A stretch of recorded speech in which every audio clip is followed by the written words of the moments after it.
Di bawah bayang-bayang hutan lebat Medan, Sumatera Utara, Dr. Faisal Rahman, dokter bedah berwajah malaikat, menyembunyikan rahasia mengerikan. Ia memimpin jaringan gelap yang mengekspor otak manusia ke Vietnam untuk eksperimen medis terlarang. Korban-korbannya, yang diambil otaknya dalam keadaan masih sadar, menjadi bahan bakar ambisi keji Faisal untuk membangunkan yang mati. Nadia Putri, jurnalis investigasi pemberani dengan masa lalu kelam, terseret ke pusaran misteri saat menyelidiki serangkaian mayat yang raib dari Rumah Sakit Harapan Sejahtera. Bersama Guntur, penjaga malam yang trauma, Nadia mengungkap kebenaran yang menghancurkan. Ayahnya sendiri, Dr. Ahmad Putri, terjerat dalam jaringan psikopat ini. Dengan dialog-dialog emosional yang menusuk jiwa, cerita berpacu menuju kampung hantu di Siantar, tempat ritual sadis dan altar otak mengguncang kewarasan. Ketika Nadia membakar sarang kejahatan itu, ia dihantui suara dalam kepalanya. Apakah ia berhasil menghentikan Faisal, atau justru menjadi bagian dari kegelapan yang ia lawan? Hujan tak henti-hentinya mencambuk jendela kaca buram di lorong lantai 3 Rumah Sakit Harapan Sejahtera. Nadia Putri menarik jaket kulitnya lebih rapat, matanya tajam menyapu lorong kosong yang hanya diterangi lampu neon berkedip-kedip. Di tangannya, sebuah buku catatan kecil penuh coretan dan foto polaroid buram, jejak pertama yang ia temukan sore tadi, laci mayat nomor 17 yang kosong, dengan noda darah kering di sudutnya. Harusnya aku di rumah, minum kopi, bukan di sini main detektif, gumam Nadia pada dirinya sendiri, suaranya nyaris tenggelam oleh deru hujan. Tapi desas-desus tentang mayat yang raib dari kamar mayat rumah sakit ini terlalu menggoda untuk diabaikan. Sebagai jurnalis harian Sumatera, ia tahu cerita seperti ini bisa mengubah karirnya, atau menghancurkannya. Langkahnya terhenti di depan pintu kamar mayat. Tulisan, dilarang masuk, di pintu besi itu sudah memudar, catnya mengelupas seperti kulit orang mati. Nadia menarik napas dalam, mencium bau aneh, bukan antiseptik, tapi sesuatu yang lebih organik. Darah? Mungkin. Atau sesuatu yang lebih buruk. Embok Nadia, beneran mau masuk? Suara Guntur, penjaga malam, muncul dari bayangan di ujung lorong. Pria kurus itu memegang senter yang gemetar di tangannya, wajahnya pucat seperti kain kafan. Tempat ini, nggak beres. Aku dengar suara dari dalam, padahal nggak ada orang. Nadia memutar bola matanya, tapi jantungnya berdetak lebih kencang. Guntur, kalau aku takut setiap dengar cerita hantu, aku nggak bakal jadi jurnalis. Bantu aku buka pintunya, atau pulang sana. Guntur menggerutu, tapi tetap mendekat, kunci besar di tangannya berdenting. Aku cuma bilang, embok. Minggu lalu, laci nomor 17, aku dengar ketukan dari dalam. Tapi pas aku cek, kosong. Pintu kamar mayat berderit keras saat terbuka, menguak kegelapan yang dingin dan lembab. Senter Guntur menyapu ruangan, menerangi deretan laci baja berkarat dan meja autopsi di tengah. Nadia melangkah masuk, sepatu botnya menggema di lantai ubin retak. Matanya tertuju pada laci nomor 17. Ia mendekat, jari-jarinya menyentuh pegangan dingin laci itu. Guntur, kau yakin laci ini kosong? Tanyanya, suaranya rendah, hampir berbisik. Guntur mengangguk cepat, tapi matanya tak lepas dari laci itu. Kosong, embok. Aku cek sendiri. Tapi, aku dengar bisikan. Seperti, tolong, aku masih di sini.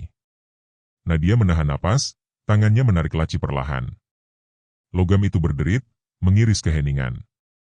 Laci itu kosong, seperti yang Guntur bilang, tapi di sudut dalamnya, ada noda coklat kering, darah, pasti, dan sebuah benda kecil tergeletak, jarum suntik bekas, dengan sisa cairan kekuningan di dalamnya. Apa ini? Nadia mengambil jarum suntik itu dengan hati-hati, memasukkannya ke dalam kantong plastik kecil yang selalu ia bawa. Jantungnya berdegup kencang. Ini bukan sekadar mayat hilang. Ini sesuatu yang jauh lebih gelap. Tiba-tiba, lampu neon di atas mereka berkedip hebat, lalu mati total. Kegelapan menelan ruangan. Guntur menjerit kecil, senternya jatuh dan berguling di lantai. Embok. Ada sesuatu di sini. Tenang, Guntur, bentak Nadia, meski suaranya sendiri bergetar. Ia merogoh ponselnya, menyalakan senter. Cahayanya menyapu ruangan, dan membeku pada sebuah siluet di sudut. Seorang pria, tinggi, mengenakan mantel dokter, berdiri diam memandang mereka. Wajahnya tersembunyi di balik bayangan, tapi matanya menyala seperti lampu di tengah badai. Siapa kau? Nadia berteriak, tangannya mencengkeram buku catatannya seperti senjata. Pria itu tidak menjawab. Ia hanya tersenyum, senyum yang dingin, seperti skalpel yang baru diasah, lalu melangkah mundur, lenyap ke dalam kegelapan lorong. Guntur memegang lengan Nadia, napasnya tersengal. Itu Dokter Faisal. Dia yang ngurus kamar mayat. Embok, kita harus pergi sekarang. Nadia tidak bergerak. Matanya masih tertuju pada lorong tempat pria itu menghilang. Faisal Rahman, gumamnya, mengingat nama yang pernah ia baca di laporan rumah sakit. Dokter bedah berbakat, karismatik, tapi ada rumor gelap tentangnya. Pasien yang hilang, operasi yang tak tercatat. Guntur, kau tahu kemana lorong ini menuju? Tanyanya, suaranya kini penuh tekad. Ke ruang tua di basement, jawab Guntur, suaranya nyaris pecah. Tempat yang gak pernah dipakai lagi. Katanya ada ruang operasi rahasia di sana.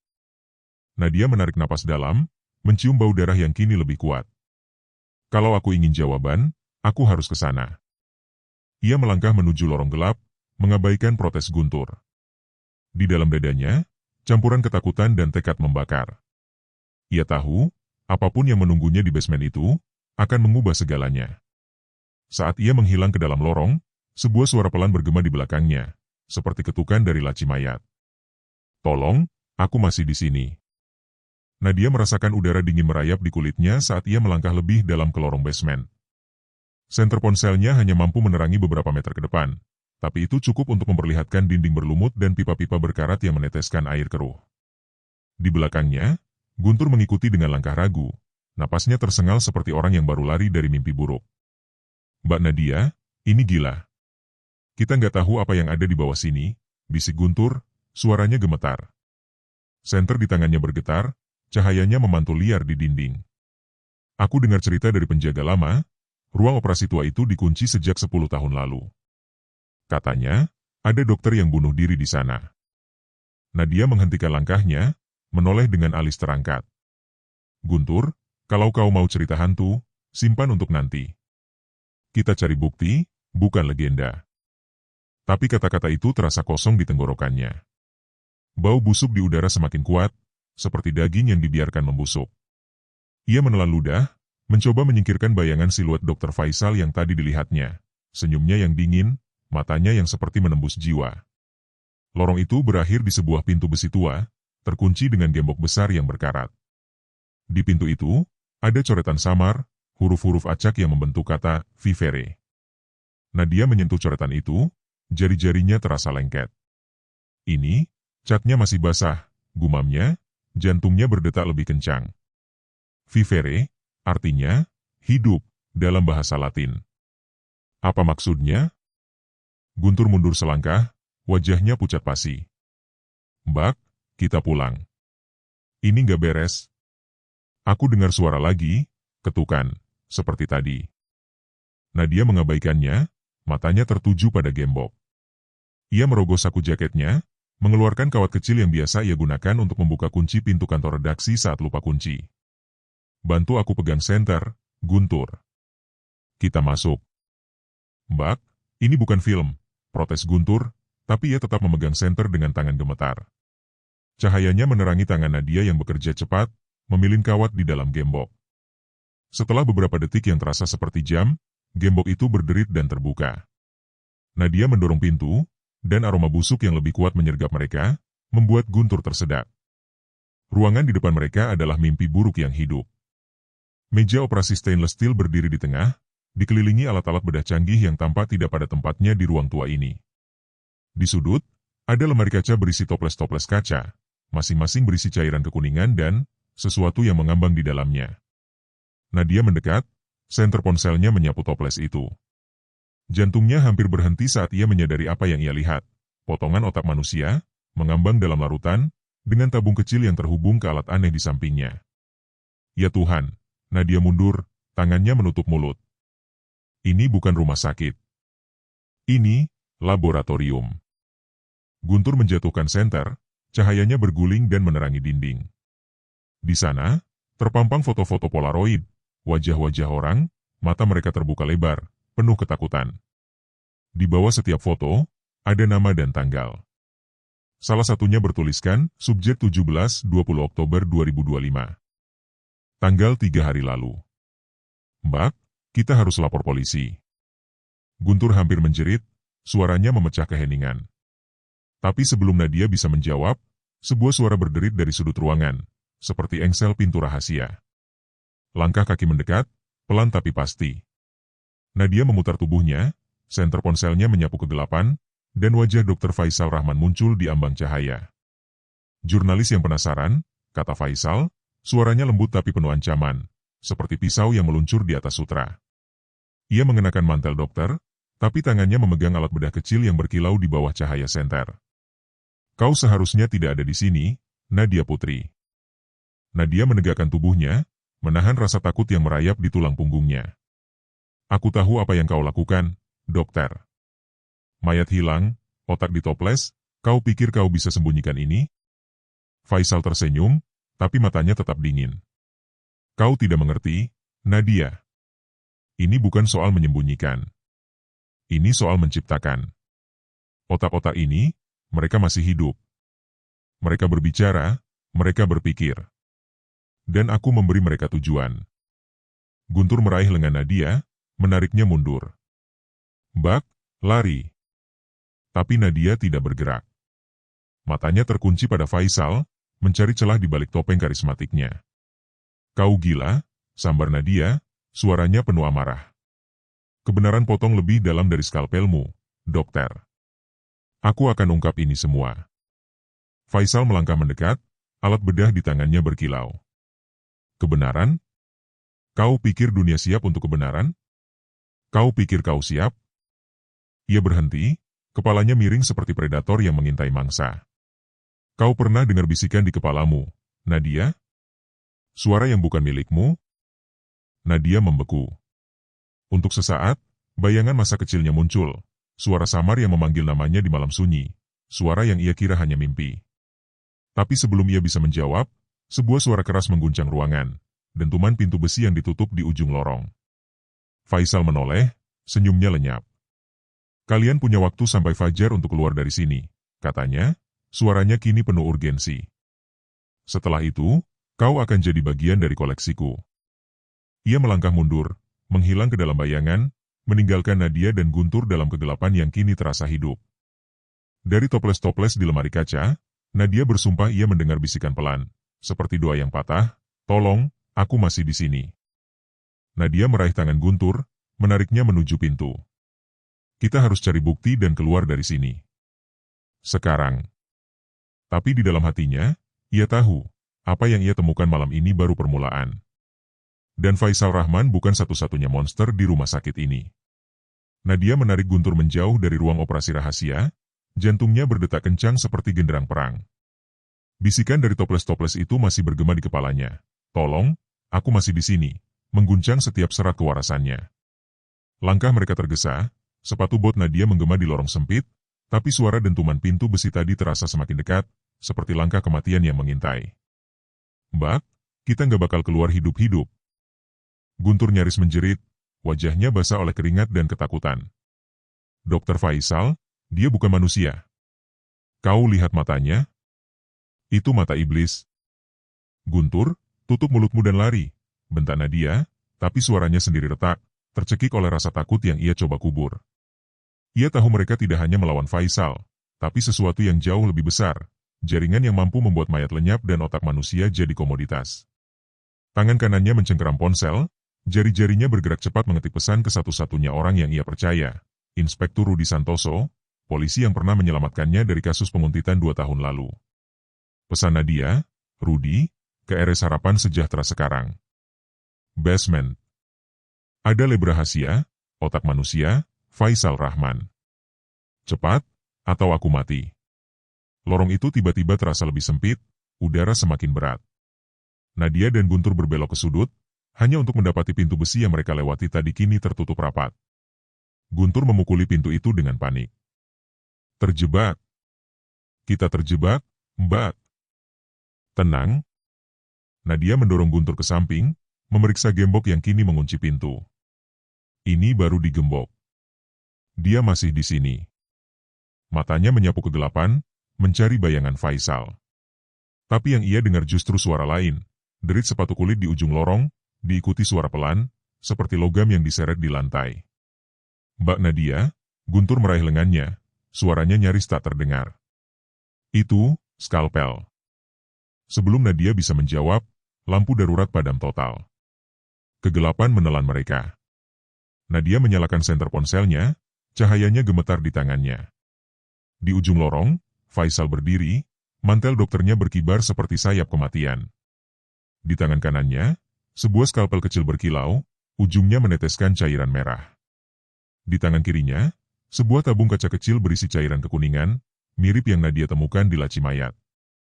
Kau terlalu penasaran, Nadia, kata Faisal, suaranya lembut namun mematikan, seperti racun yang meresap pelan. Kau pikir kau bisa menggali kebenaran tanpa terpotong olehnya? Nadia melangkah mundur, mendorong Guntur ke belakangnya. Kebenaran potong lebih dalam dari skalpelmu, Faisal, sambarnya, suaranya penuh amarah bercampur ketakutan. Kau ambil otak orang-orang yang masih hidup. Kau monster. Faisal tertawa, suara yang dingin dan kosong, seperti kaca yang retak. Hidup? Mati? Kau pikir ada bedanya? Otak-otak ini, mereka berbicara padaku, Nadia. Mereka ingin keabadian. Dan aku memberikannya. Ia melangkah mendekat, skalpel di tangannya bergerak perlahan, seperti sedang mengukir udara. Kau pernah dengar suara di kepalamu, bukan? Suara yang memanggilmu di malam sunyi? Nadia membeku, napasnya tersendat. Ingatan itu kembali, malam-malam di rumah tua, suara samar yang berbisik memanggil namanya. Kau, tahu apa tentangku? Tanyanya, suaranya pecah, penuh kebencian dan keraguan. Faisal tersenyum, matanya menyala di bawah cahaya senter. Aku tahu lebih banyak dari yang kau pikir. Ayahmu, Dr. Ahmad Putri, dia pernah berdiri di ruangan ini, memegang skalpel yang sama. Kata-kata itu seperti pisau yang menikam jantung Nadia. Jangan sebut nama ayahku, teriaknya, suaranya menggema di lorong. Kau pembohong. Dia dokter, bukan pembunuh. Tanyakan padanya sendiri, sambar Faisal, suaranya kini penuh ejekan. Tanya kenapa dia tinggalkanmu di Medan. Tanya kenapa dia datang ke ruangan ini setiap malam, mendengar bisikan yang sama seperti kau. Sebelum Nadia bisa menjawab, suara sirene polisi memecah keheningan, samar tapi semakin mendekat. Faisal menoleh, ekspresinya berubah dari tenang menjadi ganas. Kau panggil polisi, desisnya. Kau akan menyesal, Nadia. Kau akan jadi milikku. Ia melemparkan tabung kaca ke lantai, cairannya pecah dan menguap, mengisi udara dengan bau kimia yang menyengat.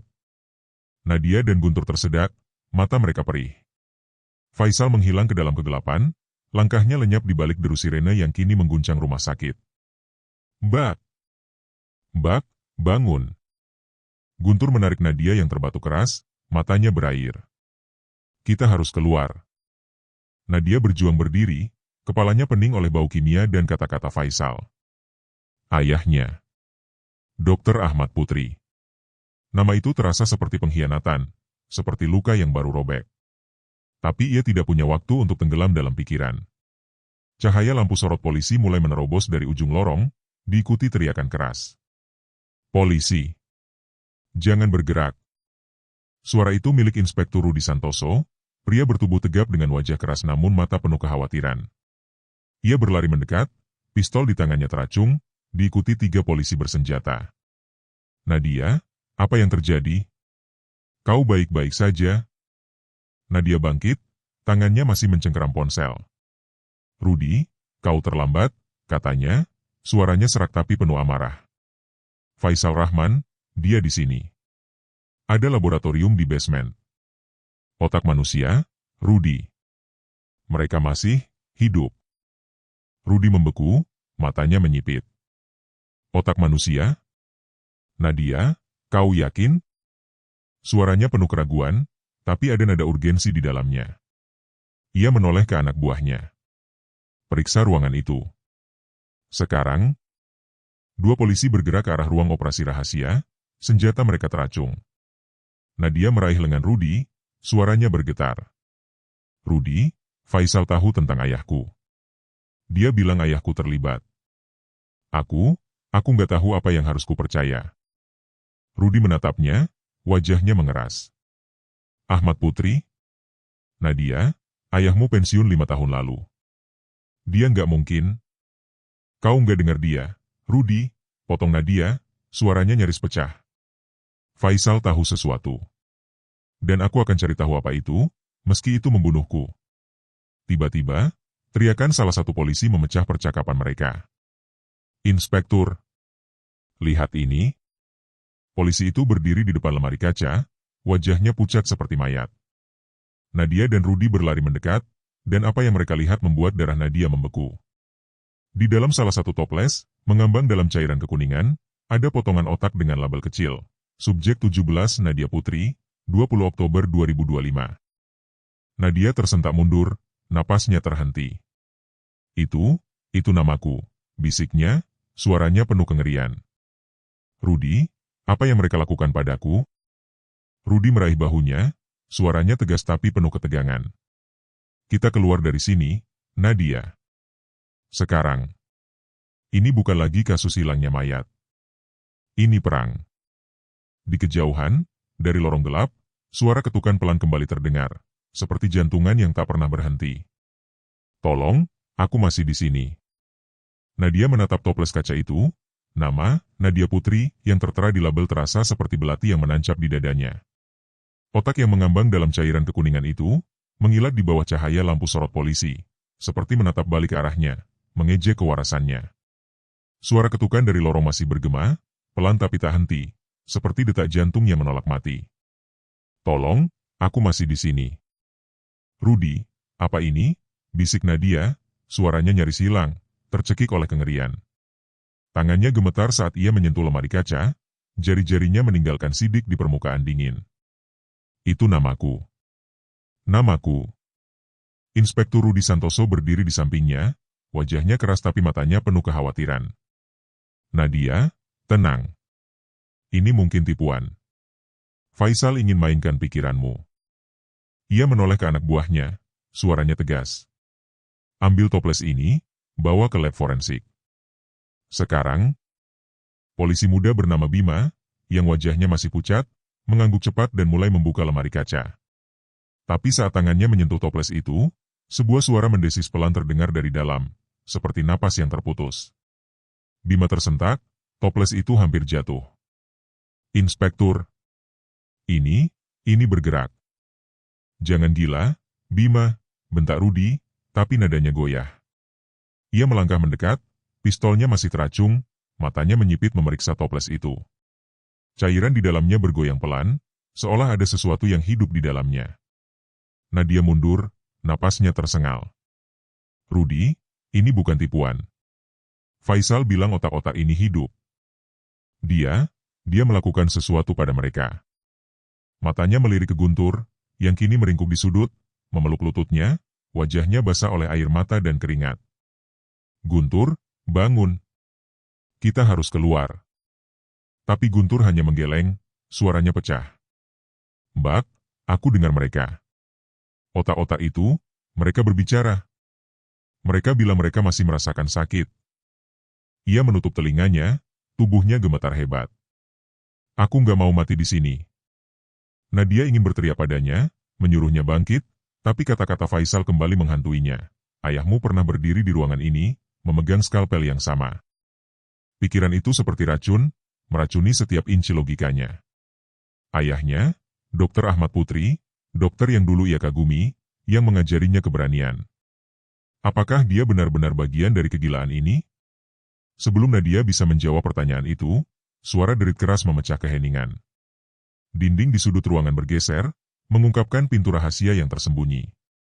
Dari baliknya, bau busuk yang lebih kuat menyergap, bau daging busuk dan logam. Rudi mengarahkan pistolnya ke arah pintu, berteriak, "Siapa di sana? Keluar sekarang, atau aku tembak." Tidak ada jawaban, hanya suara tetesan air, atau darah, yang bergema dari kegelapan. Nadia meraih lengan Rudi, suaranya bergetar penuh urgensi. Rudi, jangan masuk. Ini jebakan. Faisal masih di sini. Tapi Rudi menggeleng, wajahnya penuh tekad. Nadia, aku polisi. Aku nggak lari dari monster. Ia melangkah menuju pintu rahasia, diikuti Bima dan satu polisi lainnya, yang wajahnya sudah basah keringat. Nadia menarik Guntur berdiri, memaksanya mengikuti, meski kaki pria itu gemetar seperti daun di badai. Pintu rahasia itu membawa mereka ke ruangan lain, lebih kecil, lebih mengerikan. Dindingnya dipenuhi coretan simbol-simbol aneh, seperti rune yang digambar dengan darah kering. Di tengah ruangan, ada meja bedah lain, tapi kali ini ada sesuatu di atasnya. Tubuh manusia, dada terbuka, organ-organ dalamnya terpampang seperti lukisan mengerikan. Di sampingnya, sebuah monitor kecil menunjukkan grafik detak jantung yang masih bergerak, meski tubuh itu jelas sudah tidak utuh. Ya Tuhan, Bima tersedak, hampir muntah. Rudi memegang bahunya, menahannya agar tetap berdiri. Fokus, Bima. Kita harus temukan Faisal. Nadia mendekati meja bedah, matanya terpaku pada wajah korban, pria muda, matanya terbuka lebar, penuh kengerian yang membeku. Di lehernya, ada tanda jahitan kecil, seperti bekas suntikan. Rudi, bisik Nadia, suaranya penuh kengerian, ini bukan mayat biasa. Mereka sadar saat dipotong. Sebelum Rudi bisa menjawab, suara tawa pelan bergema dari kegelapan. Faisal melangkah keluar dari bayangan, kali ini tanpa mantel dokter, hanya kemeja putih yang bernoda darah. Di tangannya, ia memegang alat aneh, seperti pistol suntik dengan jarum panjang yang berkilau. Kau benar, Nadia, katanya, suaranya lembut namun penuh kegilaan. Mereka sadar. Itu keindahannya. Rasa sakit membuat otak mereka hidup, Nadia. Dan otakmu, otakmu akan jadi mahakaryaku. Nadia menatapnya, amarah dan ketakutan bercampur di dadanya. Kau sakit, Faisal, teriaknya, suaranya menggema di ruangan sempit. Kau pikir kau Tuhan? Kau cuma pembunuh. Dan ayahku, dia tidak seperti kau. Faisal memiringkan kepalanya, senyumnya melebar. Ayahmu? Dia yang mengajarku cara memotong, Nadia. Dia yang membawa aku ke jaringan ini.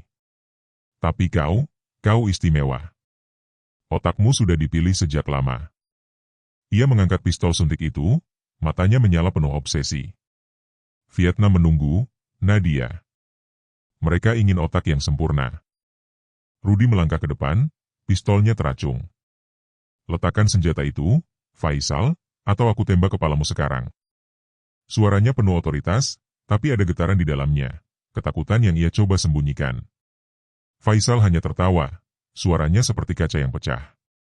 Tembak aku, Inspektur, dan kau akan kehilangan jawaban. Kau ingin tahu kenapa Nadia ada di toples itu? Tanyakan pada ayahnya. Tanyakan kenapa dia menjual putrinya sendiri. Kata-kata itu seperti bom yang meledak di hati Nadia. Pembohong, jeritnya, suaranya pecah oleh air mata yang tak bisa ia tahan lagi. Ayahku gak akan melakukan itu. Kau monster. Kau yang melakukan semua ini. Tiba-tiba, suara ledakan keras mengguncang ruangan. Asap tebal memenuhi udara, mata semua orang perih. Faisal menghilang dalam kekacauan, suara tawanya bergema seperti hantu. Rudi berteriak, Bima, kejar dia. Jangan biarkan dia lolos. Tapi saat asap mulai menipis, Nadia merasakan sesuatu yang dingin di pelipisnya. Suntikan kecil, hampir tak terasa, seperti gigitan serangga. Ia tersentak, tangannya menyentuh pelipis, dan mendapati setetes darah di jarinya.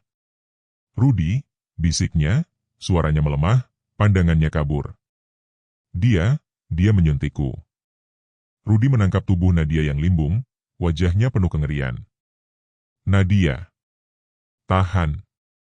Jangan tutup mata. Ia berteriak ke anak buahnya, panggil ambulans. Sekarang, Guntur, yang masih meringkuk di sudut, menjerit, Mbak Nadia. Jangan mati. Suaranya penuh keputusasaan, seperti anak kecil yang kehilangan harapan. Di tengah kabut asap dan kekacauan, suara ketukan itu kembali, lebih keras, lebih cepat, seperti jantungan yang panik.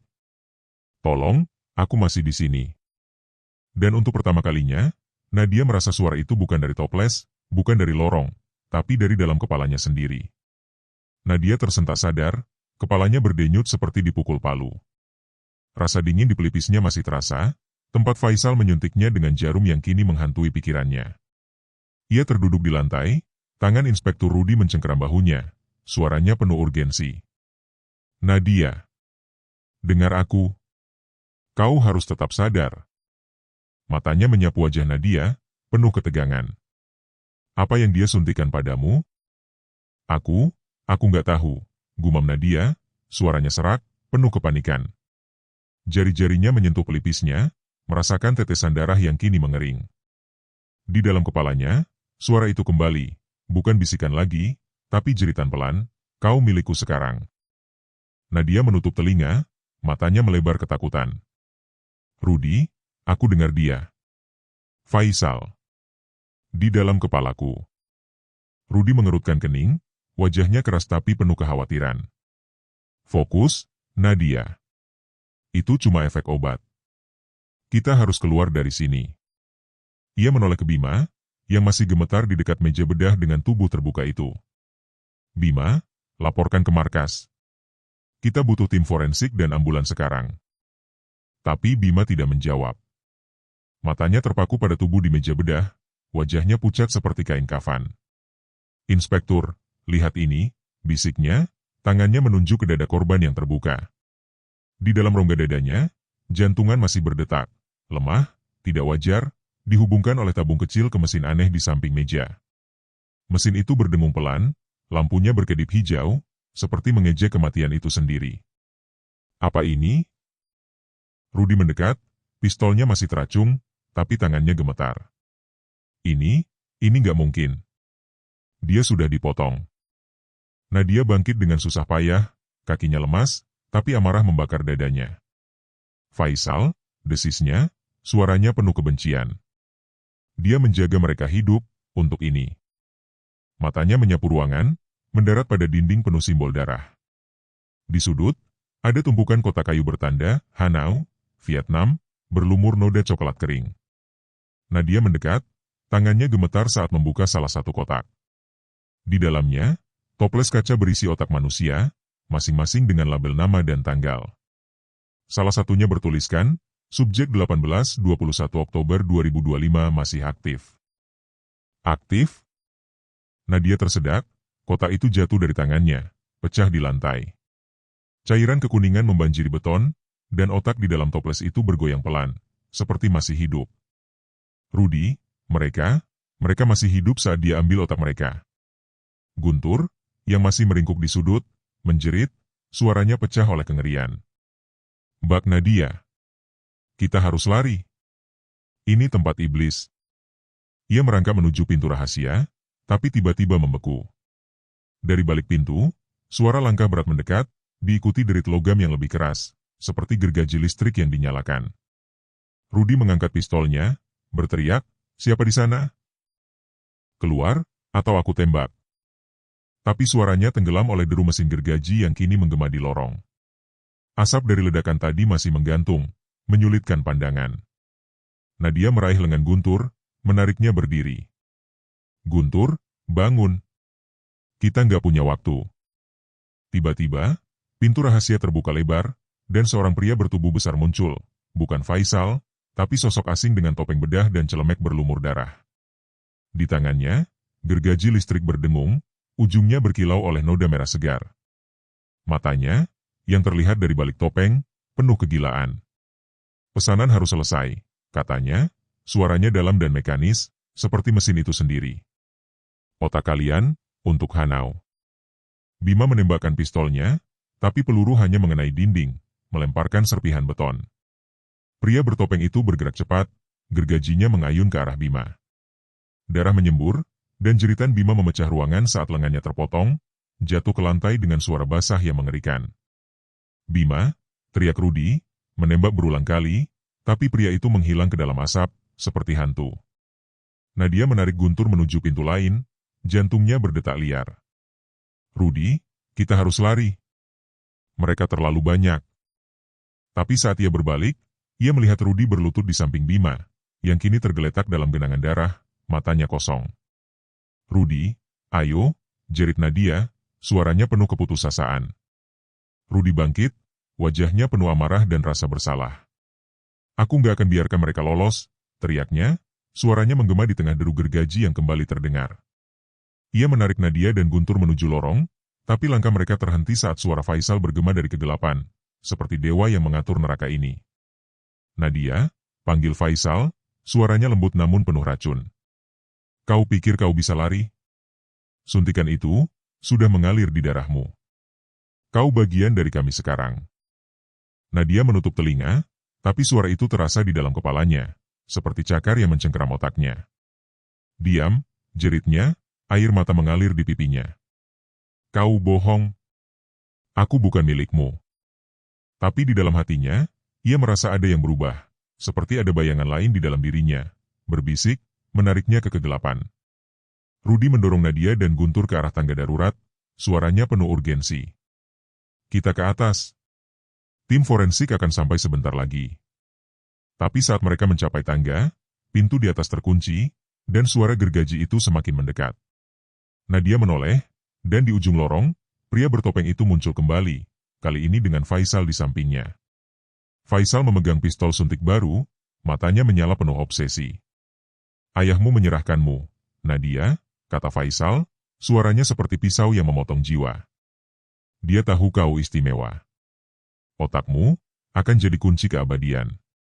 Untuk Vietnam. Untuk kami semua. Nadia menjerit, suaranya penuh amarah dan keputusasaan. Ayahku gak akan melakukan itu. Kau pembunuh. Kau yang akan mati.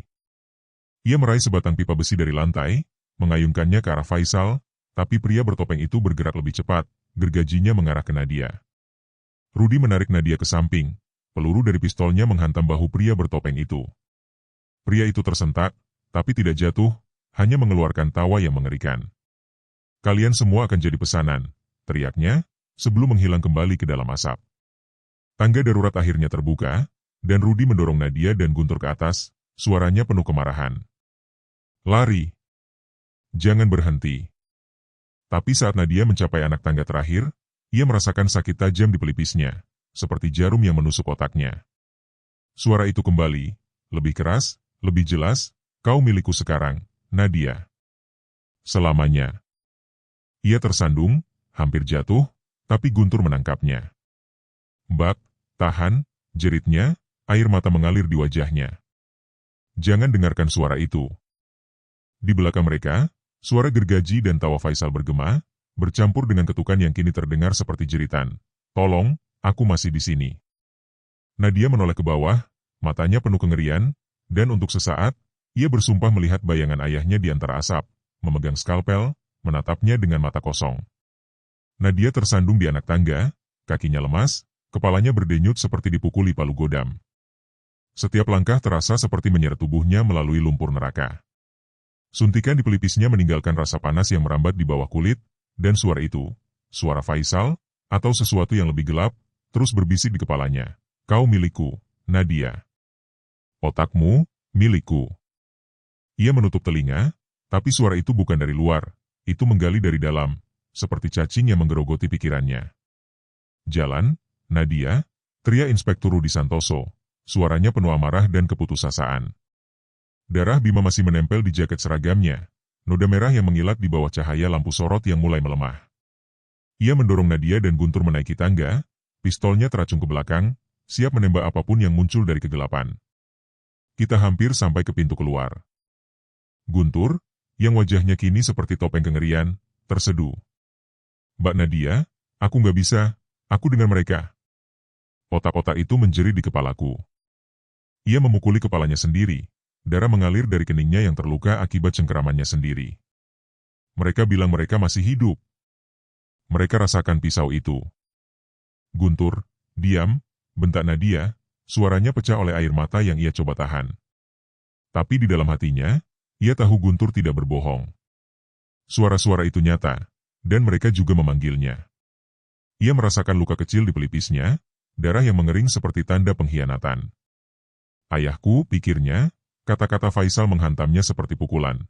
Dia menjualmu, Nadia. Tangga berakhir di pintu besi lain, terkunci dengan rantai berkarat. Rudi memukuli pintu itu dengan gagang pistolnya, suaranya menggema. Buka, sialan. Tapi dari bawah, suara gergaji listrik semakin mendekat, diikuti langkah berat dan tawa rendah yang mengerikan. Pria bertopeng itu, atau mungkin Faisal, atau sesuatu yang lebih buruk. Nadia merogoh sakunya, mengeluarkan kawat kecil yang ia gunakan sebelumnya. Tangan gemetar, ia mulai membuka rantai, tapi suara gergaji itu kini hanya beberapa meter di belakang mereka. Rudi berbalik, pistolnya menembak ke kegelapan, peluru menghantam dinding dengan percikan api. Mundur, bajingan, teriaknya, suaranya penuh kemarahan. Aku akan hancurkan kalian semua.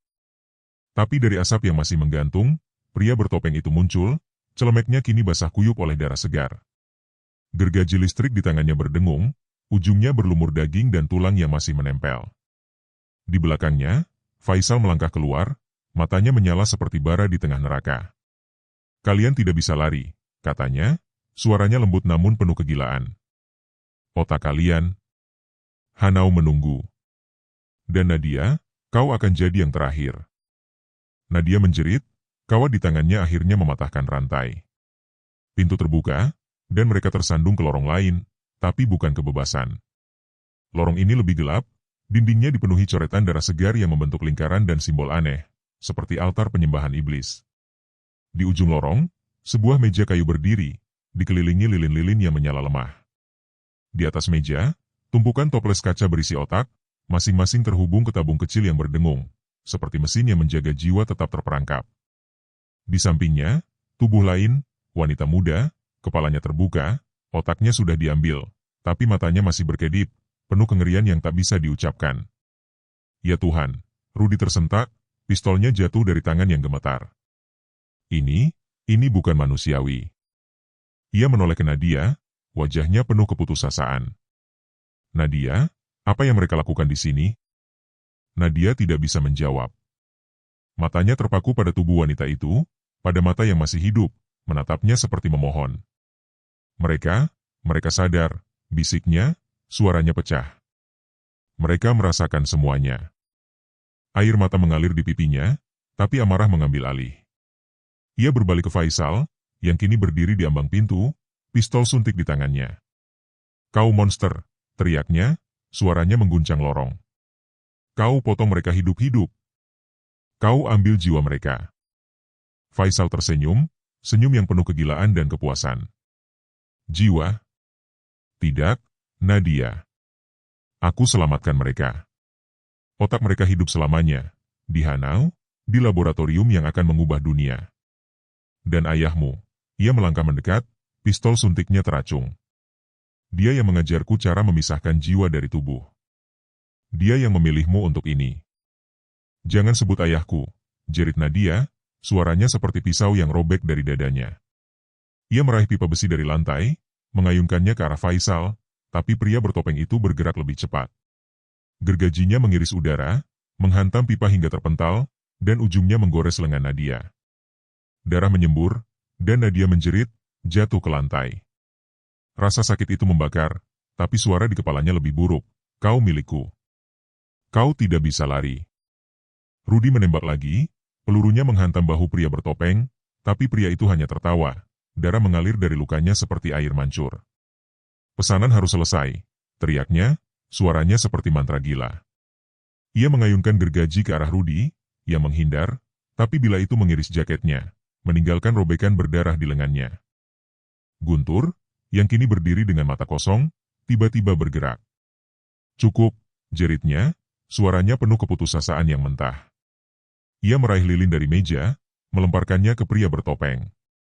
Lilin itu menghantam celemeknya, dan api kecil menyala, menyebar cepat karena noda kimia di kainnya. Pria itu menjerit, tubuhnya terbakar, gergajinya jatuh ke lantai dengan dentang keras. Faisal mundur, wajahnya penuh kemarahan. Kalian akan membayar ini, sambarnya, suaranya seperti racun yang menetes. Nadia, kau tidak bisa lari dari apa yang ada di dalammu. Ia melemparkan tabung kaca ke lantai, asap putih tebal meledak, menyelimuti ruangan. Di tengah kekacauan, Nadia mendengar suara langkahnya menghilang ke lorong. Rudi menarik Nadia dan Guntur menuju pintu lain, suaranya penuh keputusasaan. Kita harus ke atas. Tim forensik sudah dekat. Tapi saat mereka mencapai pintu, Nadia tersentak. Di dinding, sebuah foto Polaroid tergantung, menunjukkan wajahnya sendiri, mata terbuka, penuh kengerian, dengan label, Subjek 19 Nadia Putri siap untuk hanau. Nadia menjerit, suaranya pecah oleh kengerian dan pengkhianatan. Ayah, bisiknya, air mata bercampur darah di wajahnya. Kenapa kau lakukan ini padaku? Di dalam kepalanya, suara itu tertawa, suara Faisal, atau mungkin suara ayahnya, atau sesuatu yang jauh lebih gelap. Kau milikku, bisiknya, dan untuk pertama kalinya, Nadia merasa otaknya sendiri mulai terasa asing, seperti ada sesuatu yang bergerak di dalamnya. Di belakang mereka, suara ketukan dari toples-toples itu semakin keras, seperti paduan suara kematian. Tolong, aku masih di sini. Nadia tersandung keluar dari lorong, darah menetes dari lengan yang tergores gergaji. Setiap langkahnya seperti menyeret tubuh melalui lautan kaca pecah. Luka di pelipisnya berdenyut, panasnya menyebar seperti racun di bawah kulitnya. Suara di kepalanya kini bukan lagi bisikan, tapi teriakan yang mengguncang. Kau milikku, Nadia. Otakmu adalah milikku. Ia menekan telinga, air mata bercampur darah di wajahnya, tapi suara itu terus menggali, seperti pisau yang mengiris otaknya dari dalam. Bergerak, Nadia, bentak Inspektur Rudi Santoso, suaranya penuh kemarahan dan keputusasaan yang mentah. Darah Bima masih melekat di seragamnya, noda merah yang kini mengering seperti cap kematian. Ia mendorong Nadia dan Guntur menuju pintu keluar darurat, pistolnya gemetar di tangan, matanya menyapu kegelapan untuk mencari Faisal atau pria bertopeng itu. Kita hampir sampai. Tim forensik akan tiba. Guntur, yang kini seperti cangkang manusia, terseduh di samping Nadia, wajahnya penuh luka cakar dari keningnya sendiri. Mbak, aku nggak tahan lagi, isaknya, suaranya pecah seperti kaca yang retak. Otak-otak itu, mereka menjerit. Mereka tahu aku dengar mereka. Mereka minta aku mati bareng mereka. Guntur, tutup mulutmu, jerit Nadia, suaranya serak, penuh amarah dan kepedihan. Tapi di dalam hatinya, ia merasakan hal yang sama, jeritan dari toples-toples itu, seperti jiwa yang dipotong hidup-hidup, memanggil namanya. Foto Polaroid dengan wajahnya sendiri, bertuliskan, siap untuk hanau, masih terngiang, seperti kutukan yang menempel di jiwanya.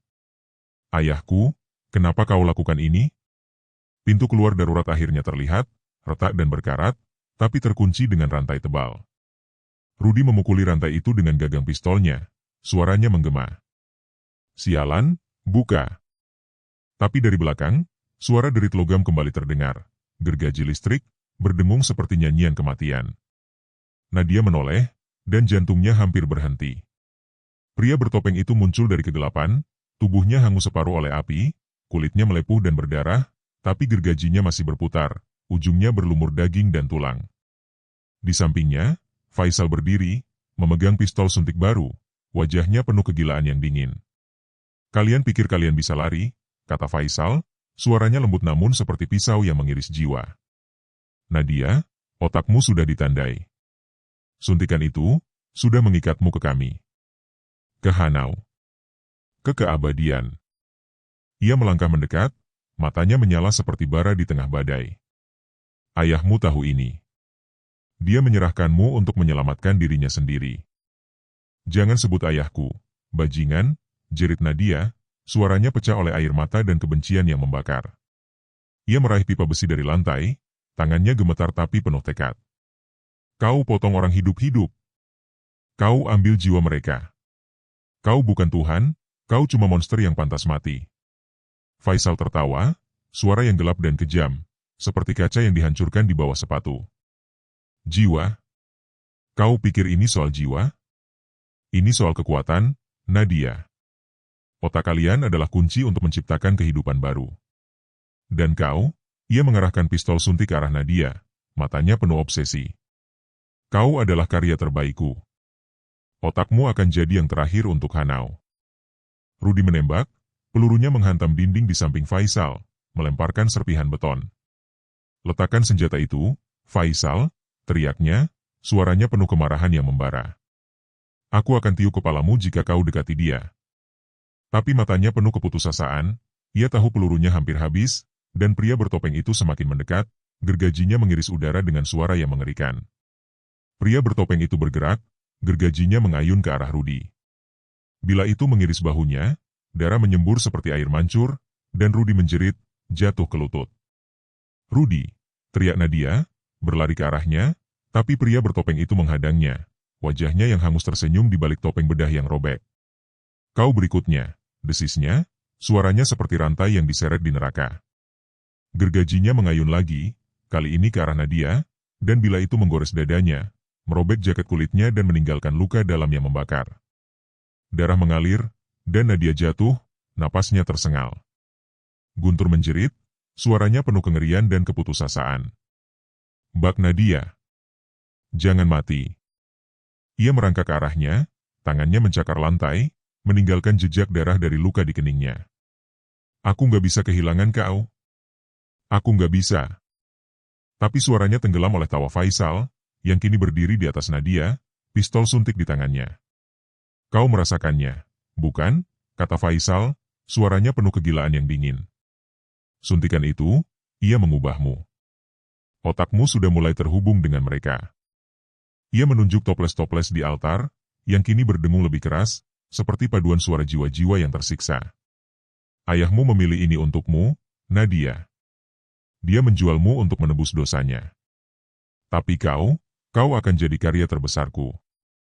Nadia menatapnya, air mata bercampur darah di wajahnya. "Ayahku nggak akan melakukan itu," bisiknya, suaranya pecah oleh pengkhianatan yang terasa seperti pisau di jantungnya. Kau bohong."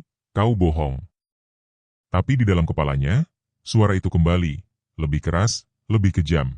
"Dia menyerahkanmu. Kau milikku." Dan untuk sesaat, ia melihat bayangan ayahnya di belakang Faisal, wajah Dr. Ahmad Putri, memegang skalpel, matanya kosong seperti mayat. Rudy, yang masih berlutut dengan darah mengalir dari bahunya, meraih pistolnya dengan tangan gemetar. "Faisal, kau akan mati malam ini," desisnya, suaranya penuh kebencian. Ia menembak, tapi peluru hanya menggores lengan Faisal, yang tertawa lebih keras.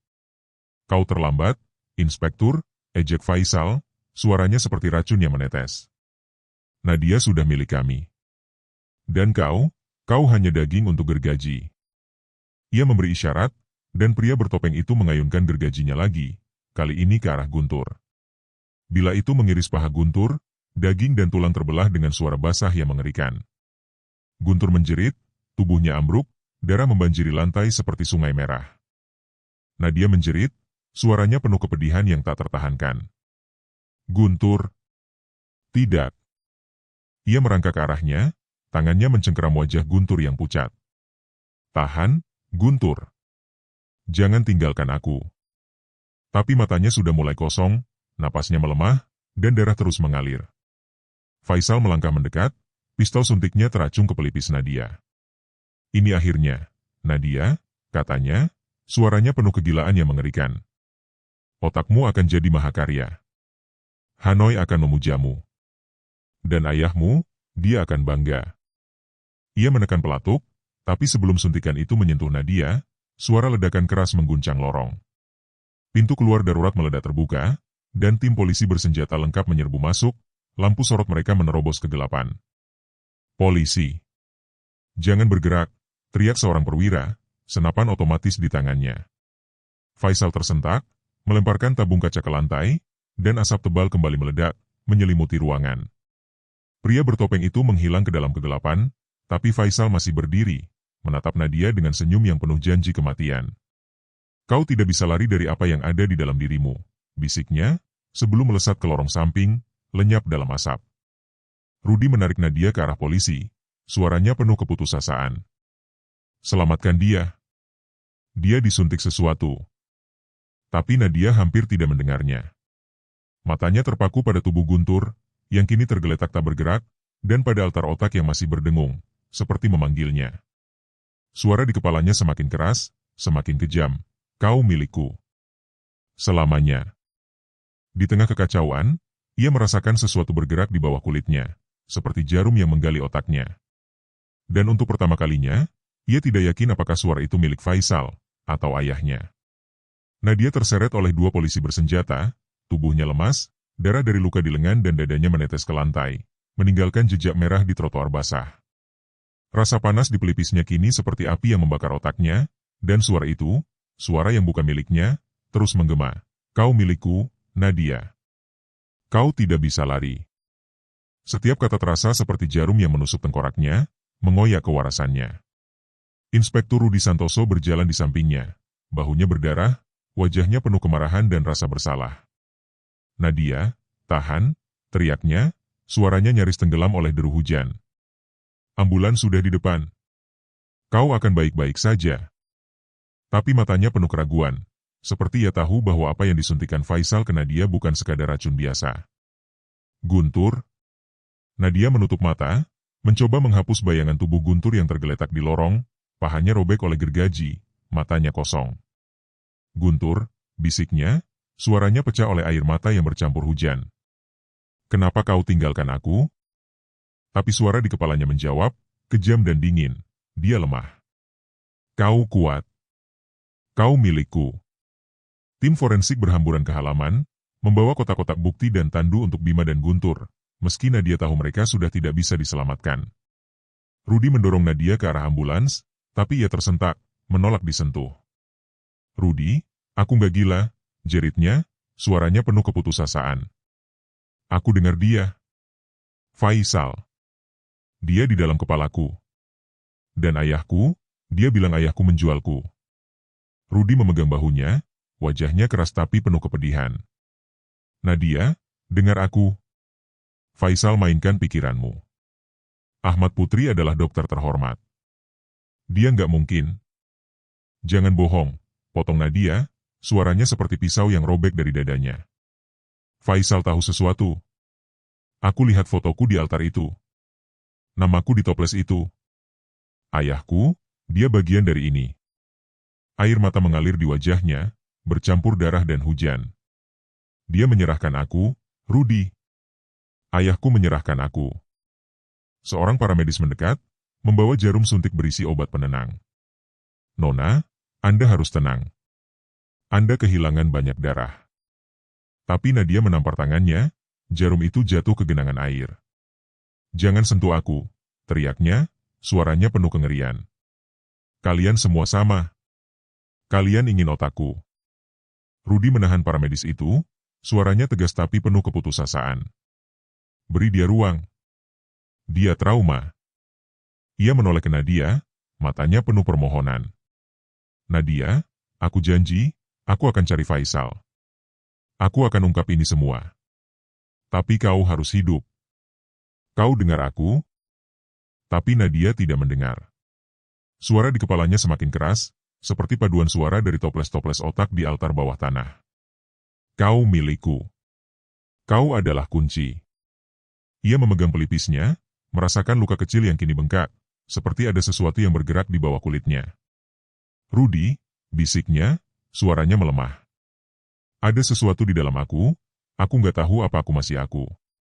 Sebelum Rudi bisa menjawab, sebuah ledakan kecil mengguncang halaman belakang rumah sakit. Asap hitam membumbung dari arah basement, dan jeritan tim forensik terdengar. Api! Api di bawah, teriak seorang polisi, berlari menuju ambulans. Semua bukti terbakar. Rudi menoleh, wajahnya pucat. Sialan, Faisal, desisnya, suaranya penuh kebencian. Dia menghancurkan semuanya. Ia menarik Nadia menjauh dari asap, tapi Nadia tersentak, matanya tertuju pada cermin kecil di samping ambulans, yang memantulkan wajahnya di bawah cahaya petir. Di cermin, wajahnya bukan miliknya. Matanya menyala, seperti mata Faisal, dan di pelipisnya, luka itu tampak bergerak, seperti ada sesuatu yang merayap di bawah kulit. Tidak, bisiknya, suaranya penuh kengerian. Ini bukan aku. Tapi suara di kepalanya tertawa, kejam dan gelap. Kau adalah aku sekarang, Nadia. Kau adalah bagian dari kami. Nadia menjerit, memukuli cermin hingga pecah, pecahannya menusuk tangannya, darah mengalir lagi. Keluar dari kepalaku, teriaknya, suaranya penuh kepedihan yang tak tertahankan. Ayah, kenapa kau lakukan ini? Kenapa kau serahkan aku ke monster itu? Ia jatuh ke lutut, tangannya mencakar tanah basah, seperti ingin menggali jawaban dari bumi. Rudi berlutut di sampingnya, tangannya memegang bahu Nadia dengan kuat. Nadia, dengar aku, teriaknya, suaranya pecah oleh emosi. Aku nggak akan biarkan Faisal menang. Aku akan cari dia, aku akan cari ayahmu. Tapi kau harus bertahan. Kau lebih kuat dari ini. Tapi Nadia hanya menggeleng, air mata dan darah membanjiri wajahnya. Rudi, aku nggak tahu apa aku masih manusia, bisiknya, suaranya penuh keputusasaan yang gelap. Aku dengar mereka, otak-otak itu, mereka menjerit di kepalaku.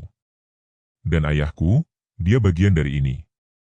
Aku lihat dia, di lorong, memegang skalpel. Rudi membeku, matanya menyipit. Nadia, apa yang kau katakan? Ahmad sudah pensiun. Dia nggak mungkin.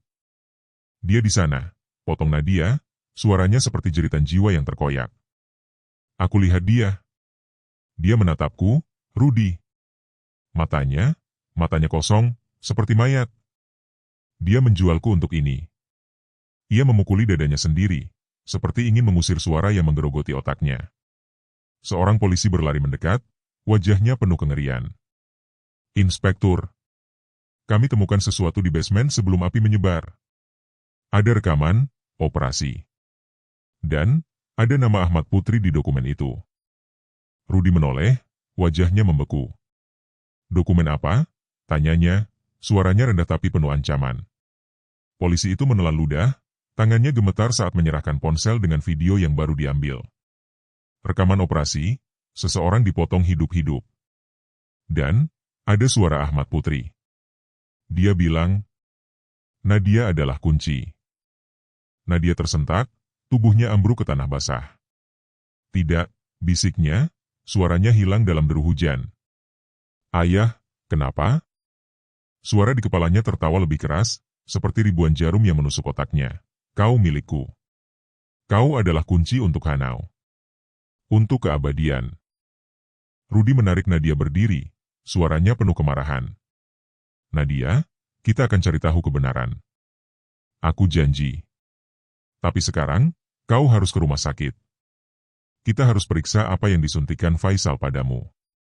Tapi saat para medis mendekat lagi, Nadia mendorong mereka, matanya penuh kengerian. Jangan sentuh aku, jeritnya, suaranya seperti jeritan binatang yang terluka. Kalian semua sama. Kalian ingin otakku. Kalian ingin aku jadi seperti mereka. Ia menunjuk ke arah basement yang kini dilalap api, di mana toples-toples otak terbakar bersama jeritan yang hanya ia dengar. Di tengah hujan dan asap, Nadia merasakan sesuatu bergerak di dalam kepalanya. Bukan suara lagi, tapi seperti denyut asing, seperti otaknya sendiri mulai terbelah. Ia menatap cermin pecah di tanah, dan di sisa pecahannya, ia melihat bayangan ayahnya. Bukan wajah penuh kasih yang ia kenal, tapi wajah dingin, memegang skalpel, menatapnya dengan mata kosong. Dan di belakangnya, bayangan Faisal tersenyum, berkata tanpa suara, kau bagian dariku sekarang. Hujan deras mencambuk wajah Nadia, setiap tetes terasa seperti cambuk yang memperdalam luka di lengan dan dadanya. Darahnya bercampur air, mengalir ke trotoar seperti sungai merah yang menolak berhenti. Ambulans berdiri di depan, pintunya terbuka, tapi Nadia menolak disentuh para medis, matanya liar, penuh kengerian. Suara di kepalanya kini bukan lagi jeritan, melainkan paduan suara yang mengerikan, ribuan bisikan dari otak-otak yang terperangkap, berteriak, kau milik kami. Kau kunci Hanau. Denyut di pelipisnya terasa seperti cacing yang menggali otaknya, merobek kewarasannya sedikit demi sedikit. Nadia, masuk ke ambulans sekarang, bentak Inspektur Rudi Santoso, suaranya pecah oleh kemarahan dan kepedihan. Darah dari luka di bahunya masih mengalir, menodai seragamnya yang robek. Ia memegang lengan Nadia, tapi ia menampar tangannya, tubuhnya gemetar hebat. Jangan sentuh aku, jeritnya, suaranya seperti kaca yang hancur. Kalian semua ingin otakku. Kalian sama seperti Faisal. Rudi menatapnya, matanya penuh keputusasaan. Nadia, dengar aku, teriaknya, suaranya menggema di tengah deru hujan. Aku nggak akan biarkan kau mati. Tapi kau harus biarkan kami bantu. Apa yang disuntikkan Faisal ke dalam dirimu, itu membunuhmu dari dalam. Nadia menggeleng, air mata dan darah membanjiri wajahnya. Kau nggak mengerti, Rudi, bisiknya, suaranya penuh kepedihan yang gelap. Aku dengar mereka. Otak-otak itu, mereka menjerit di kepalaku. Mereka tahu aku. Dan ayahku, suaranya pecah, seperti jiwa yang terkoyak. Dia menjualku. Aku lihat dia di lorong, memegang skalar spell, menatapku seperti aku bukan anaknya. Seorang polisi muda berlari mendekat, wajahnya pucat, memegang tablet yang basah oleh hujan. Inspektur. Rekaman dari basement, kami selamatkan sebagian sebelum api menghabiskan semuanya. Ia memutar video, dan suara mengerikan mengalir dari speaker, dentuman mesin, jeritan seseorang yang dipotong hidup-hidup, dan suara Dr. Ahmad Putri, dingin dan mekanis. Nadia adalah kunci. Otaknya, sempurna untuk Hanau. Nadia ambruk ke tanah, lututnya menghantam trotoar basah. Ayah, bisiknya, suaranya hilang dalam hujan. Kenapa kau lakukan ini padaku? Ia mencakar dadanya, seperti ingin merobek suara-suara itu dari tubuhnya. Kau bilang aku adalah duniamu. Kau bohong. Kau serahkan aku ke monster itu. Air mata mengalir, tapi suara di kepalanya tertawa, kejam dan tak berperasaan. Dia menyerahkanmu. Kau milikku sekarang. Rudy berlutut di sampingnya, tangannya mencengkeram bahu Nadia. Nadia, aku janji, aku akan cari Ahmad. Aku akan cari tahu kebenaran. Suaranya penuh kemarahan yang membara. Tapi kau harus hidup. Jika kau menyerah, Faisal menang. Tapi matanya penuh keraguan, seperti ia tahu kebenaran itu mungkin terlalu gelap untuk diungkap. Tiba-tiba, suara ledakan keras mengguncang halaman. Api dari basement merambat ke atas, menjilat dinding rumah sakit, dan jeritan tim forensik terdengar di kejauhan. Mereka masih di dalam, teriak seorang polisi, berlari menuju kobaran api. Tapi dari asap hitam yang membumbung, sebuah bayangan muncul. Faisal, wajahnya setengah hangus oleh api, tapi matanya masih menyala, penuh kegilaan. Di tangannya, ia memegang pisau bedah besar, ujungnya berlumur darah segar. Kalian pikir api bisa menghentikanku? Sambar Faisal, suaranya seperti racun yang membeku. Nadia, otakmu sudah ditandai. Hanau menunggu. Dan ayahmu, ia tersenyum, senyum yang penuh kebencian dan kegilaan. Dia memohon padaku untuk mengambilmu. Dia bilang kau terlalu berbahaya untuk hidup. Nadia menjerit, suaranya penuh kepedihan yang tak tertahankan. Pembohong. Ia bangkit, meraih pecahan kaca dari cermin ambulans yang pecah, tangannya berdarah saat mencengkeramnya. Kau hancurkan hidupku. Kau hancurkan ayahku. Aku akan bunuh kau. Ia berlari ke arah Faisal, kaca di tangannya teracung, tapi Faisal menghindar dengan mudah, pisau bedahnya mengiris lengan Nadia lagi, darah menyembur seperti air mancur. Rudy menembak, pelurunya menghantam bahu Faisal, tapi pria itu hanya tertawa, suaranya seperti jeritan iblis. Kau terlambat, Inspektur, ejeknya, suaranya penuh kegilaan. Suntikan itu sudah bekerja. Nadia sudah jadi bagian dari kami. Lihat matanya. Ia menunjuk Nadia, yang kini terhuyung, matanya berkaca-kaca, tapi untuk sesaat, pupilnya tampak menyala, seperti milik Faisal. Nadia jatuh ke lutut, pecahan kaca jatuh dari tangannya. Tidak, bisiknya, suaranya penuh kengerian. Aku bukan milikmu, tapi suara di kepalanya semakin keras, seperti ribuan pisau yang mengiris otaknya. Kau adalah kunci. Kau adalah Hanau. Ia memegang pelipisnya, merasakan denyut asing, seperti ada sesuatu yang hidup di dalam tengkoraknya, merayap, mengambil alih. Faisal melangkah mendekat, pisau bedah di tangannya berkilau di bawah cahaya petir. Ayahmu tahu kau istimewa, katanya, suaranya lembut namun penuh racun. Dia bilang otakmu bisa membangunkan yang mati. Dia serahkan kau untuk menyelamatkan dirinya dari kutukan keluarga kalian. Tapi kau akan jadi dewi di Hanau. Kutukan apa? Jerit Nadia, suaranya penuh kebencian dan keputusasaan. Kau ciptakan ini semua. Kau bunuh orang-orang itu. Kau potong mereka hidup-hidup. Ia mencakar tanah, tangannya berdarah, seperti ingin menggali kebenaran dari bumi. Ayahku bukan monster. Kau yang monster. Faisal tertawa, suara yang gelap dan mengerikan, seperti kematian yang berjalan. Tanya ayahmu sendiri, Nadia. Tanya kenapa dia tinggalkanmu di Medan. Tanya kenapa dia datang ke ruang bawah tanah setiap malam, mendengar jeritan yang sama seperti kau. Ia mengangkat pisau bedah, siap menusuk, tapi sebuah peluru menghantam dadanya, melemparkannya ke belakang. Rudi berdiri, pistolnya masih mengepul, wajahnya penuh kemarahan. "Cukup, Faisal," teriaknya, suaranya seperti raungan binatang yang terluka. "Kau nggak akan sentuh dia lagi." Tapi Faisal, meski berdarah, masih tersenyum, merangkak mundur ke dalam asap, lenyap seperti hantu. Nadia ambruk ke tanah, napasnya tersengal, suara di kepalanya kini seperti badai. "Kau milikku. Kau tidak bisa lari." Para medis berlari mendekat, kali ini memaksanya masuk ambulans, tapi Nadia menjerit, tubuhnya meronta. "Jangan. Kalian akan ambil otakku." Suaranya penuh kengerian, seperti jiwa yang terkoyak dari dalam. Rudi memegang wajahnya, matanya penuh air mata. "Nadia, aku janji, aku akan selamatkan kau," bisiknya, suaranya pecah. "Aku akan cari Ahmad. Aku akan hancurkan Hanau. Tapi kau harus bertahan."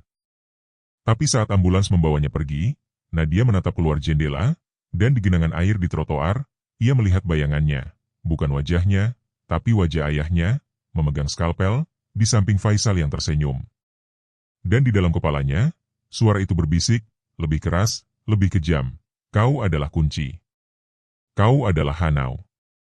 Kau adalah kami." Hujan terus mencambuk ambulans yang melaju kencang melalui jalan-jalan medan yang gelap, sirene meraung seperti jeritan yang tak pernah reda. Nadia terbaring di tandu, tangannya diikat untuk mencegahnya mencakar luka di lengan dan dadanya yang masih berdarah. Para medis di sampingnya, wajahnya tegang, memeriksa detak jantungnya, tapi Nadia tidak melihatnya. Matanya kosong, menatap langit-langit ambulans, tapi pikirannya terperangkap di tempat lain, di dalam kepalanya, di mana suara itu kini bukan lagi bisikan, melainkan badai yang mengoyak. "Kau milikku, Nadia. Kau adalah Hanau. Kau adalah keabadian." Setiap kata terasa seperti pisau yang mengiris otaknya, seperti ada sesuatu yang hidup, merayap, mengambil alih tubuhnya dari dalam. Pulsinya lemah, teriak para medis, suaranya penuh kepanikan. "Dia kehilangan banyak darah. Kita harus cepat ke RSUD." Tapi Nadia menjerit, tubuhnya meronta melawan ikatan. "Jangan bawa aku ke rumah sakit." Suaranya pecah, penuh kengerian yang mentah. "Kalian akan potong aku. Kalian akan ambil otakku seperti mereka." Inspektur Rudi Santoso, yang duduk di samping sopir ambulans, menoleh, wajahnya penuh luka dan darah kering. Bahunya masih berdarah dari goresan gergaji, tapi matanya penuh tekad yang putus asa. "Nadia, tenang," teriaknya, suaranya serak oleh rasa bersalah dan kemarahan. "Kau aman sekarang. Aku nggak akan biarkan mereka sentuh kau lagi." "Tapi kau nggak dengar dia, Rudi," jerit Nadia, air mata membanjiri wajahnya, bercampur darah yang mengalir dari luka di pelipisnya. "Faisal di dalam kepalaku. Dia bilang ayahku menjualku. Dia bilang aku kunci untuk Hanau." Ia mencakar ikatan di tangannya, kulitnya robek, darah menetes ke tandu. "Ayahku," dia memegang skalpel. "Dia menatapku seperti aku bukan manusia." Rudi memukul dinding ambulans, suaranya menggema seperti raungan. "Cukup, Nadia," bentaknya, matanya berkaca-kaca. "Aku akan cari Ahmad. Aku akan cari tahu apa yang terjadi. Tapi kau harus bertahan. Jangan biarkan Faisal menang." Tapi di dalam hatinya, ia tahu rekaman itu. Suara Ahmad Putri yang berkata, Nadia adalah kunci, telah menghancurkan kepercayaannya sendiri. Ambulans tiba-tiba berhenti mendadak, ban melotot di aspal basah. Sopir berseru, "Jalan diblokir. Ada truk di depan." Rudi mengeluarkan pistolnya, wajahnya membeku. "Tetap di sini," perintahnya, melompat keluar ke hujan, diikuti para medis bersenjata yang gemetar. Nadia, masih terikat di tandu, mendengar suara aneh, bukan hujan, bukan sirene, tapi ketukan pelan, seperti dari toples-toples otak di basement. Ia menoleh ke jendela ambulans, dan kengerian menelannya utuh. Di luar, di bawah cahaya petir, berdiri seorang pria, bukan Faisal, tapi ayahnya, Dr. Ahmad Putri. Wajahnya pucat, matanya kosong seperti mayat, dan di tangannya, sebuah skalpel berkilau, meneteskan darah. Di sampingnya, bayangan Faisal tersenyum, memegang pistol suntik. "Ayah," bisik Nadia, suaranya hilang dalam kepedihan. "Kenapa kau lakukan ini?" Tapi Ahmad tidak menjawab. Matanya menatap Nadia, dingin, tanpa jiwa, dan suara di kepalanya meledak. Kau adalah kunci. Kau adalah kutukan kami. Tiba-tiba, pintu ambulans terbuka dengan keras, dan Faisal melangkah masuk, wajahnya setengah hangus, darah menetes dari luka peluru di dadanya, tapi matanya menyala penuh kegilaan. Kau pikir kau bisa lari, Nadia? Desisnya, suaranya seperti racun yang meresap ke tulang. Suntikan itu sudah mengikatmu. Otakmu sudah milik Hanau. Dan ayahmu. Ia tertawa, suara yang gelap dan kejam, seperti kematian yang bernyanyi. Dia menyerahkanmu untuk menebus dosanya. Dia tahu kau akan jadi dewi kami. Nadia menjerit, tubuhnya meronta melawan ikatan, darah dari luka-lukanya membanjiri tandu. Ayahku bukan monster, teriaknya, suaranya penuh kepedihan yang menghancurkan. Kau yang ciptakan ini semua. Kau potong mereka hidup-hidup. Kau curi jiwa mereka. Tapi suara di kepalanya menjawab, lebih keras, lebih kejam. Dia menyerahkanmu. Kau adalah milikku. Faisal mengangkat pistol suntik, jarumnya berkilau di bawah lampu ambulans. Ini akhirnya, Nadia, katanya, suaranya penuh kegilaan yang dingin. Otakmu akan melengkapi pesanan. Hanoi akan memujamu. Ia melangkah mendekat, tapi sebelum jarum itu menyentuh Nadia, sebuah tembakan mengguncang ambulans. Faisal tersentak, darah menyembur dari lehernya, dan ia ambruk, matanya masih menyala meski nyawanya memudar. Rudi berdiri di pintu, pistolnya mengepul, wajahnya penuh kebencian. Kau nggak akan sentuh dia lagi, bajingan, teriaknya, suaranya seperti raungan binatang yang terluka. Tapi saat ia melangkah masuk, Nadia melihat sesuatu di luar jendela. Bayangan ayahnya masih berdiri, skalpel di tangannya, menatapnya dengan mata kosong. Rudi, bisik Nadia, suaranya penuh kengerian. Ayahku, dia di luar. Dia bagian dari ini. Ia menutup mata, tapi suara di kepalanya semakin keras, seperti ribuan jeritan dari toples-toples otak. Kau adalah kunci. Kau adalah Hanau. Denyut di pelipisnya kini terasa seperti detak jantung asing. Seperti ada sesuatu yang hidup di dalam tengkoraknya, menggerogoti dirinya. Rudi memotong ikatan Nadia, menariknya keluar dari ambulans ke hujan. Nadia, kita harus pergi, teriaknya, suaranya pecah oleh keputusasaan. Kita akan cari Ahmad. Kita akan hentikan ini. Tapi saat mereka berlari menuju mobil polisi, sebuah ledakan besar mengguncang rumah sakit di belakang mereka. Api melalap bangunan, menelan sisa-sisa altar otak dan bukti-bukti yang tersisa. Nadia tersentak, menoleh ke belakang, dan untuk sesaat, ia melihat ayahnya di tengah kobaran api, memegang skalpel, wajahnya penuh penyesalan. Nadia, bisik suara di kepalanya, tapi kali ini bukan suara Faisal, itu suara ayahnya, penuh kepedihan. Maafkan aku nggak punya pilihan. Ayah, jerit Nadia, suaranya menghilang dalam deru api dan hujan.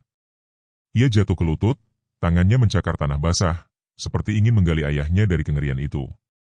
Tapi suara di kepalanya terus berbicara, semakin keras, semakin gelap, kau adalah kunci. Kau adalah Hanau. Kau adalah kami. Rudi menariknya berdiri, wajahnya penuh air mata dan darah. Nadia, kita harus lari, teriaknya, suaranya penuh keputusasaan. Kita akan cari Ahmad. Kita akan akhiri ini. Tapi saat mobil polisi melaju menjauh, Nadia menatap ke kaca spion, dan di sana, ia melihat bayangannya sendiri, tapi bukan matanya. Mata itu milik Faisal, menyala, tersenyum, dan di pelipisnya, luka kecil itu bergerak, seperti ada sesuatu yang hidup di bawah kulitnya.